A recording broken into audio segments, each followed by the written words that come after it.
అప్పుల బాధలు వెంటాడుతున్నాయా? అయితే 6 జేవిఆర్ వారి జాతిరత్నాలు ధరించండి. నమస్తే, వెల్కమ్ టు మనం టీవీ. నేను మీ ప్రియాంకరం. ఇక వేణుస్వామికి సంబంధించిన విషయాలు రోజుకొకటి బయటకు వస్తున్నాయి. ఇక ఆయన చేసిన పూజలు కావచ్చు, ఇలానే ఆయన చెప్పిన జ్యోతిష్యం కావచ్చు, దీనికి సంబంధించిన మోసాలు బయటపడుతున్నాయి. ఇదే నేపథ్యంలో కొంతమంది జర్నలిస్టులకు కూడాను యూట్యూబర్స్ కి డబ్బులు ఇచ్చి తనని హైప్ చేయమంటూ కోరిన విషయం కూడా ఈరోజు హాట్ టాపిక్ గా మారింది. మరి ఇలాంటి విషయాల గురించి మనతో మాట్లాడడానికి మనతో పాటు ప్రముఖ పొలిటికల్ అనలిస్ట్ అంకమరావు గారు ఉన్నారు. వారితో మాట్లాడదాం. నమస్కారం సార్. నమస్తే. సార్, మనం వేణుస్వామికి సంబంధించి చూస్తూనే ఉన్నాం. ఆయన చేసిన పనులన్నీ కూడా రోజుకొకటి బయటకు వస్తున్నాయి. అసలు ఇలాంటి వ్యక్తిని మనం సమాజంలో ఎలా చూడాలి అంటారు? ఆయన చేస్తున్న పూజలు కానివ్వచ్చు, లేదంటే జాతకాలు కావచ్చు, ఎట్లా అంటే వేణుస్వామి గారి గురించి చాలా మందికి తెలియదు. ముందుగా 1990 దశకంలో చిత్రాలకు ముహూర్తం సందర్భంగా పూజలు నిర్వహించేవాళ్ళు. దానికి భట్టాచారి గారు ఇంక 2-3 ఉండేవాళ్ళు. వారికి సహాయకుడిగా వచ్చేవాడు ఈయన. అట్లా పరిచయాలు పెరిగినాయి చిత్ర పరిశ్రమలో. అట్లా పరిచయాలు పెంచుకుంటూ సహజంగా ఎలా ఉంటుందంటే, ఇక్కడ చిత్ర పరిశ్రమలో కొంచెం పరిచయాలు పెరిగిన తర్వాత మీ గురించి నాకు, నా గురించి మీకు ఇట్లా తెలుసుకొని మాట్లాడుకునే సందర్భంలో ఒక్కోళ్ళ విషయాలు కోపంగా ఉన్నప్పుడు బహిర్గతం చేసుకోవటం, దాని గురించి మాట్లాడుకోవటం, లేకపోతే అక్రమ సంబంధాల గురించి మాట్లాడుకోవటం, ఎవరెవరితో కలిసి ఉంటున్నారు మాట్లాడుకోవడం, ఇలాంటివి జరుగుతూ ఉండేవి. చిత్రాలకు సంబంధించి ఇవన్నీ జరుగుతూ ఉండేవి. ఈ జరుగుతున్నప్పుడు వాటి గురించి తెలుసుకొని దాని గురించి మాట్లాడుకుంటూ ఏదో 4 గళ్ళు వేసేసి 9 గ్రహాలకు పెట్టేసి ఇదేది జాతకం అని చెప్పుకుంటూ ఈ విధంగా పేరు ప్రఖ్యాతులు తెచ్చుకున్నాడు అతను. అంటే బలహీనతలను వాడుకుంటారు వీళ్ళంతే. నిజంగా మనకు తెలిసినంత వరకు జాతకాలు అంటే సరే, ఇక దానికి ఎవరు నమ్మేవాళ్ళు వాళ్ళు నమ్ముతారు. దైవాన్ని నమ్మేవాళ్ళు దైవాన్ని నమ్ముతారు, జాతకాలు నమ్మేవాళ్ళు జాతకాలు నమ్ముతారు. ఈరోజు భారతదేశంలో పరిస్థితి ఎలా తయారైందంటే, ప్రపంచవ్యాప్తంగా భారతీయులకు ఒక ప్రత్యేక గుర్తింపు అంటూ వచ్చింది. సాంకేతికంగా ఉన్నత స్థానాలకు వెళ్ళిపోతున్నారు.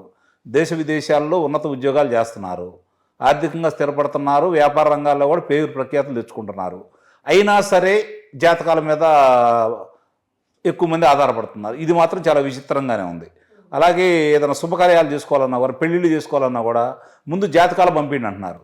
ఇలా జాతకాలతోటి కలిసి పెళ్లి చేసుకున్న వాళ్ళు కావచ్చు, వీళ్ళు కావచ్చు, ఎంతమంది విడిపోయారని చెప్పని చూసుకుంటా ఉంటే చాలా కనపడతా ఉన్నాయి ఈరోజు. మరి ఇలాంటి దౌర్భాగ్యులను నమ్ముకొని, అవకాశవాదులు నమ్ముకొని ఈరోజు వాళ్ళ బ్రతికేంటో వాళ్ళకి తెలిసిన తర్వాత కూడా వాళ్ళు గతంలో ఏ విధంగా చేశారు. ఈ వేణుస్వామి నేను చెప్పినట్టు చిత్ర పరిశ్రమకు సంబంధించి సహాయకుడిగా వచ్చిన వ్యక్తి ఈరోజు ఇట్లా మాట్లాడుతూ ఉంటే దాన్ని నమ్మి చాలామంది ఎలా చేయగలుగుతున్నారంటే బలహీనతలు చాలామందికి తెలుసు. కానీ ఆ బలహీన క్షణాల్లో వాళ్ళకి ఎవరో వాళ్ళు చెప్పిన దానికో, లేకపోతే వాళ్ళ యొక్క లోటుపాట్లు ఇలా తెలుస్తాయి కాబట్టి ఆ పరిచయాలతో వెళ్ళి అవన్నీ వాళ్ళ దగ్గర చెప్పేసి, లేదు ఈ పూజలు చేస్తే మీకు మేలు జరుగుతుందని చెప్పారు అనుకోండి, అందుట్లో ఒకళ్ళిద్దరు కలిసి రాంగంలోనే మిగిలిన వాళ్ళందరూ కూడా ఇంకా ఈ పూజల వల్లే కలిసి వచ్చిన అనే ఉద్దేశంతో వారితోటి దగ్గరికి వెళ్ళటం, ఈ పూజలు చేయించుకోవటం, దాంట్లో కూడా సహజ రీతికి విరుద్ధంగా మాంసంతో మద్యంతో అలా పూజలు కూడా చేస్తూ అది ఒక వ్యాపారంగా పెట్టుకున్నాడు ఆయన. ఇప్పుడు ఈరోజు ఏమన్నాడు, అతని జాతకం బయటకు వచ్చిన తర్వాత అసలు ఎవరు అడిగారు అతన్ని? నీ దగ్గరకు వచ్చి అడిగితే మీరు జాతకం గురించి మీకు తెలిస్తే చెప్పండి, తప్పులేదు. మీ దగ్గర రాకుండా మీరు ప్రచారం పొందడం కోసం మీరు కొన్ని ప్రసార మాధ్యమాలను అడ్డం పెట్టుకొని మీరు ప్రజల్లో ప్రజాదరణ తెచ్చుకోవడం కోసం ఇలాంటి ప్రయోగాలు చేస్తున్నారు.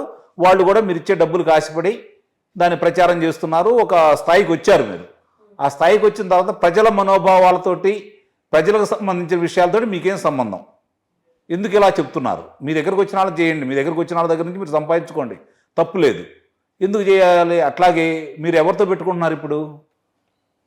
నిన్న నాగార్జున గారి కుమారుడు నాగ చైతన్య కావచ్చు, శోభిత ధూళిపాళ ఆ అమ్మాయిది కావచ్చు, వాళ్ళు మొన్న ఇంకా పెళ్లి కాలేదు, నిశ్చితార్థం మాత్రమే జరిగింది. దానికి నీకు అంత కంగారు అయిపోయి విడిపోతున్నారని చెప్పని అంటే, ఇంతకుముందు నువ్వు కేసీఆర్ గారు గెలుస్తారన్నావు, ఓడిపోయారు, సగం పోయింది మీ మీద ఉన్నటువంటి అభిప్రాయం. తర్వాత జగన్మోహన్ రెడ్డి గారు గెలుస్తారు, ఇంకో 2 పర్యాయాలు ఆయనే ముఖ్యమంత్రి అవుతారని 6 నెలల నుంచి చెప్పింది చెప్పుకుంటూ వచ్చావు. దానివల్ల ఈరోజు వాళ్ళ కార్యకర్తలు ఎక్కువ మంది నష్టపోయారు. ఇప్పుడు నష్టపోయిన వాళ్ళ కార్యకర్తలు మనోవేదన ఎవరు తీరుస్తారు? దానికి నువ్వా బాధ్యుడివి? ఈరోజు నేను ఆత్మహత్య చేసుకుంటానంటున్నావు. నీ మాటలిని పందాలు కాసి మా అభిమాన నాయకుడు గెలుస్తాడని చెప్పని ఈరోజు మనస్తాపానికి గురయ్యి ఎంతోమంది ఇబ్బంది పడిపోతున్నారు కదా. దానికి కారణం నువ్వే కదా. కాబట్టి నీ మీద చర్యలు తీసుకోవాలా? దానికి నువ్వే నా బాధ్యుడివి? ఒకసారి తిరిగి ఆలోచించు. అంటే నీకొక్కడికైనా మనస్సాక్షి ఉంది? నీకు ఒక్కడికైనా మనసు ఉంది, ఇంకెవరికి ఉండదా? ఇవన్నీ చూసుకుంటా ఉంటే ఆ రోజు కేసీఆర్ గెలుస్తానన్నావు, మరి వాళ్ళందరూ వాళ్ళ అభిమానులందరూ ఏమైపోవాలి? ఇంతకుముందులాగా కాదు కదా, ఈరోజు పందాలు కాస్తున్నారు కదా. మీలాంటి వాళ్ళ మాటలు విని, నాలాంటి వాళ్ళ మాటలు విని పందాలు అయితే కాస్తున్నారు కదా. మరి దానికి ఎవరం బాధ్యులం? తెలిసిన విషయాలు చెప్పాలా, మా ప్రజలు మా అభిప్రాయాలు ఏంటో చెప్పాలా. అంతేకాని జాతక చక్రాల ప్రకారం, నవగ్రహాల ప్రకారం, ఇగో ఈ రాశి ఇట్లా ఉంది, ఈ పాదం ఇట్లా ఉంది, ఎవరికి కావాలి ఈ బోడి సలహాలన్నీ? సార్ అంటే ఇక్కడ మరొక విషయం గురించి మాట్లాడుకుంటే కనుక, అంటే మనం నాగ చైతన్య గారు శోభిత విషయం మాత్రమే మనం తీసుకురావట్లేదు. కనీసం పెళ్లి కూడా కాకముందే నిశ్చితార్థమైన జంటకి మీరు కలిసి ఉండరు, విడిపోతారు. నేను సమంతకు చెప్పాను, అదే జరిగింది. ఇప్పుడు నీకు కూడా చెప్తున్నాను, ఇదే జరుగుతుందంటే ఈయన ఒక మాట అన్నాడు, నేను తట్టుకోలేకపోతున్నాను, నన్ను టార్గెట్ చేశారు, నేను సూసైడ్ చేసుకుంటాను, నేను బక్కచెక్కిపోయాను అని చెప్పేసి ఇప్పుడు ఆ టార్గెట్ చేసిన దాని మీద అదే దానికే వస్తున్నానమ్మ ప్రియాంక. టార్గెట్ చేశారని చెప్పి అతను మాట్లాడుతున్నాడు కదా, మూర్తి గారి గురించి, TV5 గురించి ఆయన మాట్లాడుతున్నాడు కదా. మూర్తి గారి వ్యక్తిత్వం మీకు తెలుసు, ప్రసార మాధ్యమాల్లో పనిచేసే వాళ్ళందరికీ తెలుసు, దీని గురించి ఉన్నారో వాళ్ళందరికీ కూడా తెలుసు.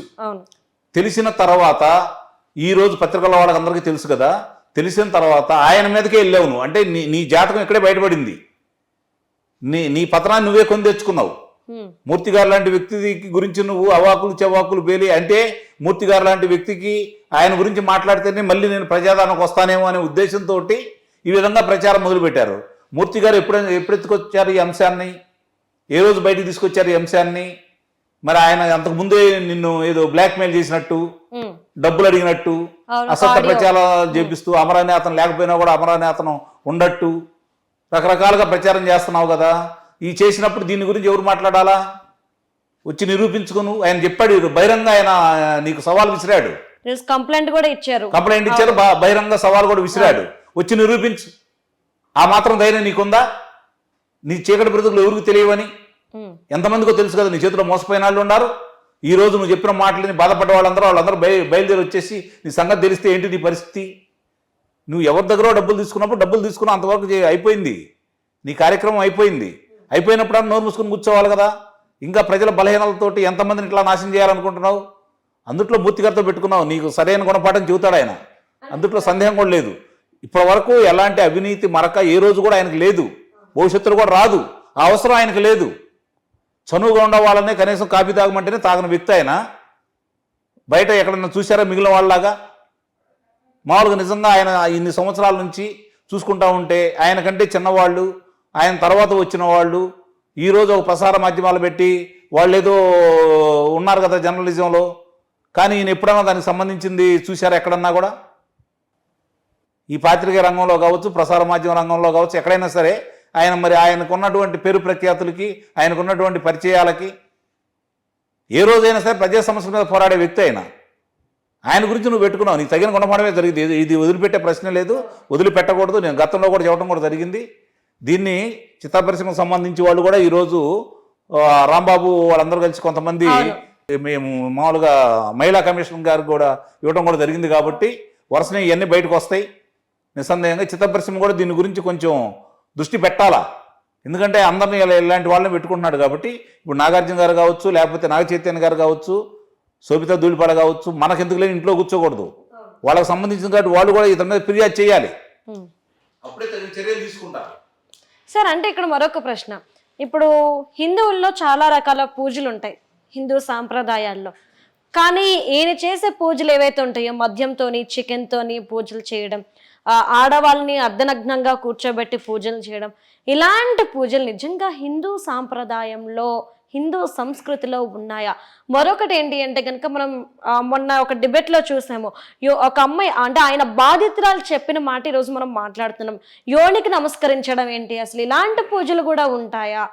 ఒక ప్రశ్నార్థకంగా మిగిలింది ఇప్పుడు ఆయన చేస్తున్న పూజ. అంటే ఇలాంటివి ఉండబట్టే వాళ్ళు ప్రాచుర్యం పొందారు. మామూలుగా జరిగితే ఏముంటుంది, వాళ్ళ జాతకాలన్నీ బయటకు వస్తాయి కదా. ఏదో ఇట్లాంటివి చేస్తుంటే ప్రత్యేకమైన ఉంటేనే కదా వాళ్ళ గురించి మాట్లాడుకునేది. ఇలాంటి వాళ్ళని ప్రభుత్వాలు కూడా కఠిన చర్యలు తీసుకోవాలి. ఎందుకంటే ప్రజల మనోభావాలతోటి, ప్రజలకు సంబంధించిన విషయాలు ఇవన్నీ బలహీనంగా ఉంటుంది. ఇప్పుడు సంసారంలో గొడవలు ఉంటాయి, లేకపోతే వ్యాపారంలో గొడవలు ఉంటాయి, సమాజంలో గొడవలు ఉంటాయి. వీటిని అడ్డం పెట్టుకునే కదా వీళ్ళు లబ్ధి పొందుతుంది. నిజంగా వీళ్ళు అన్నీ చేసి ఉంటే, వీళ్ళు దేవుళ్ళు అయితే, వీళ్ళకే జాతకాల గురించి తెలిస్తే ఏది మంచో ఏదో చెడో చెబితే ఒక మంచి కార్యక్రమం మొదలుపెట్టినప్పుడు ఆ మంచి కార్యక్రమం మీకు సహాయం చేసి ఇదిగో ఇది మేలు జరుగుతుందని చెప్పి అందరూ చెప్పండి. మేలు ఏం జరుగుతుందో చెప్తుంది, కీడు గురించి మీరు ఎందుకు మాట్లాడతారు? మేలు గురించి మాట్లాడిన అందరూ మేలు అనుసరిస్తారు కదా. ఇదిగో దీనివల్ల ఇది మేలు జరుగుతుంది, దీనివల్ల ఇది నేను చేస్తున్నాను, నువ్వు వాళ్ళ జాతకం వీళ్ళ జాతకం నీ జాతకం ఏందో చెప్పు. ఇప్పుడు నీ జాతకం ఏంటి? ఇప్పుడు నీ జాతకం రేపు పొద్దున్న చెప్పు, ఏ విధంగా జరగబోతుందో చూడు. ఎవరు వదిలిపెట్టరు ఇక్కడ, నిన్ను వదిలిపెడితే ఊరుకోవాల్సిన పని లేదు. మూర్తి గారు అయితే దీన్ని మాత్రం వదిలిపెడతారని అయితే నేను భావించట్లేదు. ఆయనకి ఇన్ని రోజులు ఆయన చేసిన పరిశోధనలు ఒక్కోటి చూసుకుంటా ఉంటే 1 కాదు 2 కాదు, ఈ రోజు కూడా ఇంకా నిన్న మొన్న జరుగుతున్న కొన్ని కారణాల్లో కూడా ఆయన బయటకు తీసుకొచ్చేశారు. అలాగే భూములకు సంబంధించి ఈరోజు ప్రభుత్వానికి సంబంధించి ఆయన హెచ్చరికలు జారీ చేస్తున్నాడు. కుంభకోణాలు బయటికి తీసుకొస్తా ఉన్నాడు. అవిశ్రాంతంగా పోరాడుతూనే ఉన్నాడు. ప్రజా వ్యతిరేక కార్యక్రమాలు ఏ ప్రభుత్వం చేసినా పోరాడాడు. తెలుగుదేశం ప్రభుత్వం మీద పోరాడితే దెబ్బలు కూడా తిన్నాడు. గత 5 సంవత్సరాలు వైఎస్ఆర్జీపీ ప్రభుత్వం మీద పోరాడాడు. ఎక్కడ ఏం జరిగినా మాట్లాడుతూనే ఉన్నాడు. కేంద్రంలో అధికారంలో ఉన్న భారతీయ జనతా పార్టీని చూసి ఏ రోజు వెరవలేదు. వాళ్ళ రాష్ట్రానికి జరిగిన అన్యాయం గురించి అందరికంటే ఎక్కువగా మాట్లాడిన వ్యక్తి మూర్తి గారు. అలాంటి వ్యక్తి నీ గురించి నువ్వు చేసినటువంటి చీకటి కోణాల నుంచి బయటకు తీసుకొచ్చాడని చెప్పి ఈరోజు నీకు నీ భార్యకి మనస్తాపం చెందిందా? నిన్న కూడా ఆయన ఏం మాట్లాడాడు బహిరంగంగా? అయ్యా వాళ్ళని ఆత్మహత్య చేసుకోవద్దని చెప్పండి, వాళ్ళ కనుక తప్పు ఉంటే క్షమించండి అన్నాడే తప్ప నీలాగా మాట్లాడలేదు కదా. ఆయన బేలపలుకులేం పలకలేదు కదా. ఆయన తప్పు చేస్తే బహిరంగంగా రాళ్లతోటి కొట్టి చంపమన్నాడు కదా. నువ్వు ఆ మాటని రా బయటికి. కొన్ని లక్షల మంది వచ్చి నేను రాళ్లతోటి కొట్టి చంపేస్తారు. ఇప్పుడు వచ్చి బజార్కి వచ్చి తిరుగును. ఇంకా ఎన్నాళ్ళు నీ చీకటి బతుకులు? ఇంకా ఎన్నాళ్ళు? ఇందాక మీరు అన్నట్టు ఆడవాళ్ళ మీద అలాంటి ప్రయోగాలు చేసి అలాంటి పూజలు చేసి ప్రాచుర్యం పొంది కొంతమంది ఉంటారు కదా. ఇందుట్లో సమాజం అంతా ఒక రకంగా ఉండరు కదా. 100కి ఈరోజు 60-70% మంది హింస కంటే కూడా అహింసనే ఎక్కువగా ప్రోత్సహిస్తున్నారు. దానికల్లా ఎక్కువ మొగ్గు చూపుతా ఉన్నారు. అయితే ఫలితం ఎన్నికల నాటికి ఫలితం ఎలా వచ్చినా ముందైతే దానికే ఆకర్షితులవుతున్నారు కదా. ఇలాంటివన్నీ విపరీతమైనటువంటి పూజలు జరుగుతున్నప్పుడే ఇతని గురించి ఆలోచిస్తూ ఉంటారు. ప్రత్యేకమైన పూజలు ఏదో ఉండయి, ఏదో చేస్తున్నాడు అని చెప్పి ఈ ప్రభుత్వాలు దీన్ని ప్రత్యేక దృష్టి పెట్టాలా, వదిలిపెట్టకూడదు. ఎందుకంటే ప్రజల మనోభావాలకు సంబంధించిన విషయం. ఎంతమంది ఈరోజు నువ్వు చెప్పిన మాటలు నమ్మి పందాలు కాసి ఓడిపోయారు. వైఎస్ఆర్సీపీ పార్టీ వాడు కావచ్చు, లేకపోతే ఇక్కడ బీఆర్ఎస్ వాడు కావచ్చు. అలాగే నీ మాటలు నమ్మి మనం ఇట్లా ఆలోచిస్తున్నాము, ఈ ప్రభుత్వం ఇంత తప్పులు చేస్తుంది, రేపొద్దున ప్రభుత్వం మారాలని మనం ప్రయత్నం చేస్తున్నామని చెప్పని ఈ కూటమి ముఖ్యంగా తెలుగుదేశం పార్టీ శ్రేణులు ఎంత మానసిక క్షోభకు అనుభవించి ఉంటారు. అంటే వాళ్ళందరూ మనుషులు కాదా? ఆ కూటమి సభ్యులు వాళ్ళు ఎంత మానసిక క్షోభ అనుభవించి ఉంటారు. మనం ముగ్గురు కలిసి వెళ్తున్నా కూడా ఇతను మాట్లాడుతున్నాడు ఏంటి, మనం గెలుస్తామా లేదని చెప్పి చాలా మంది కూడా భయపడ్డారు కదా. అంటే ఇట్లా ఎంతోమంది నాకు కూడా ఫోన్లు చేశారు, ఏమండి మీరు అట్లా చెప్తున్నారు ఇట్లా చెప్తున్నారు అని చెప్పని. అంటే దీన్ని బట్టి ఎంతమంది ఆలోచిస్తారు, మనం చెప్పే మాటలు ఎంతమంది మీద ప్రభావం చూపుతాయి. ఇప్పుడు నేను ఏదైనా మాట్లాడాను అనుకోండి, మొన్నటిదాకా మాట్లాడిన విషయాలు చాలాసార్లు చెప్పడం కూడా జరిగింది. ప్రజల యొక్క అభిప్రాయాలు తీసుకుని మాట్లాడుతున్నాం. అందుట్లో ఎక్కువ శాతం విజయవంతం కాబట్టి నేను మగాడని చెప్పట్లేదు, నేను దేవుడిని అని చెప్పుకోవట్లేదు. ప్రజాభిప్రాయం చెబుతున్నాం మేము ఎక్కడికైనా సరే. ఒకవేళ మేము చెప్పామనుకోండి తప్పైతే తప్పని ఒప్పుకుంటాం మేము. వాస్తవాలు ఇప్పటి వరకు జరిగిన 2 ఎన్నికల్లో మేము చెప్పినవి జరిగినాయా లేదా అని చెప్పని ఇప్పుడు మేము జాతకాలు చెబుతామా? ఇప్పుడు నాకు తెలిసి ఒక మిత్రుడు ఉన్నాడు, ఆ మిత్రుడు సిద్ధపరిశ్రమలో ఉన్నాడు, చాలా మందితో పరిచయాలు ఉన్నాయి. ఆయనకి ఈయనకంటే ఎక్కువ విషయాలు తెలుసు. రేపు పొద్దున ఆయన మాలేసుకొని వచ్చి చెప్పి రేపు 4 నెలల్లో ఫలానా జరగబోతుందని చెప్పాడు అనుకోండి, ఎటు జరుగుతాయి. చెప్తే ఆయన దేవుడు అయిపోతాడా, లేకపోతే స్వామి అయిపోతాడా? అసలు ఇలాంటి వాళ్ళందరికీ ఏ రకమైన శిక్ష వేయాలి అంటే, ఇప్పుడు అపరిచితుల్లో గనక ఆ రోజు అంటే ఎలాంటి శిక్షలు ఉంటాయో చాలా గరుడ పురాణానికి సంబంధించి చాలా శిక్షలు అయితే ఏదైతే ఉంటాయో అవన్నీ కూడా ఎవరైనా సరే రేపు పొద్దున మేము ఏదన్నా చెప్పి ప్రజలను ఇబ్బంది పెడితే దానివల్ల ప్రజలు నష్టపోతే అలాంటి విధంగా అందరూ శిక్షించాలి వాళ్ళు. అలా ప్రభుత్వాలు తీవ్రమైన తీసుకుంటే ఇలాంటి వాళ్ళు, లేదంటే తప్పులు మాట్లాడేవాళ్ళు, ప్రచారం కోసం మాట్లాడేవాళ్ళు, వాళ్ళందరూ కూడా అదుపులో ఉంటారు. అదుపు చేయాలి ప్రభుత్వాలు. దీన్ని తీవ్రమైన అంటే ప్రజలకు ఇబ్బందికరమైన పరిణామంగా భావించేసి దీని మీద చర్యలు అయితే తీసుకోవాలి. వేణుస్వామి లాంటి వ్యక్తి 1990లో నీ పరిస్థితి ఏంటి? సహాయకుడిగా వచ్చావు నువ్వు, పరిశ్రమలో అందరితోటి చనువుగా ఉంటూ వాళ్ళ గుట్టుమట్లన్నీ తెలుసుకొని ఎవరో నువ్వు ముందుగా మాట్లాడుతూ ఉంటారు, లేకపోతే కోపంతో మాట్లాడుతూ ఉంటారు. నీకున్న పరిచయాలను పెట్టుకొని వాళ్ళ ద్వారా ఇవన్నీ తెలుసుకొని వాళ్ళని లోపరుచుకొని నువ్వు వాళ్ళకి ఏదో చేస్తున్నా అని చెప్పని ఈ విధంగా చేసుకొని 4 డబ్బులు సంపాదించుకున్నావు, ఇంట్లో కూర్చో. బహిరంగంగా ఎందుకు? ఆ రోజు ప్రధానమంత్రి గారు కూడా మాట్లాడొచ్చాడని చెప్పని ప్రచురించినప్పుడు దాన్ని తప్పైపోయిందని చెప్పని మాట్లాడారు కదా.